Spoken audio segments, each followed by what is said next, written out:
Well, I'm not at all impressed with the performance of the governor in terms of dealing with insecurity. Coming from that background that he was once a chairman of a local government in Mango, so he's quite familiar with the terrain and the environment.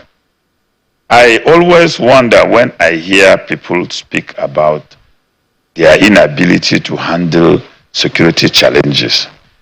I still always refer to myself. When I was a chairman of my local government, there were so many complicated security situations that I dealt with even before sending a security report to the governor. Now you hear chairmen telling you we are helpless. You hear governors telling you we are helpless. But the security vote in their custody are not helpless. This is the irony.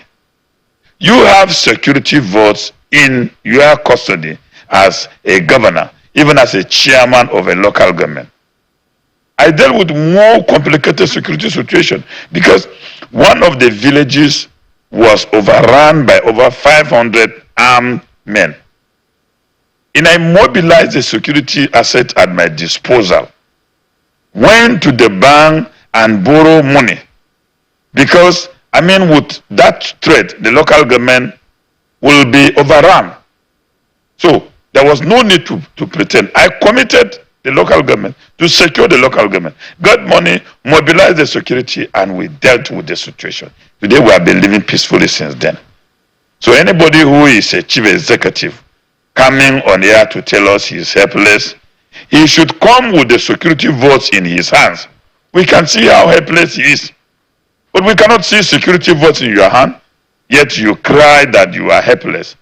And you live in a mansion surrounded by over hundreds of security agencies from different security services protecting you.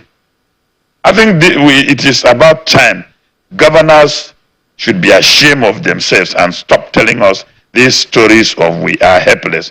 When they want to arrest Solomon Dalung, they cannot be helpless.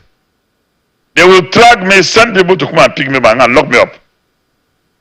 When they wanted to arrest one young man in Jos for asking accountability question, they didn't say they were helpless. They tracked him up with the police, picked him and locked him for over 46 days in prison. So when will they be active enough to provide security?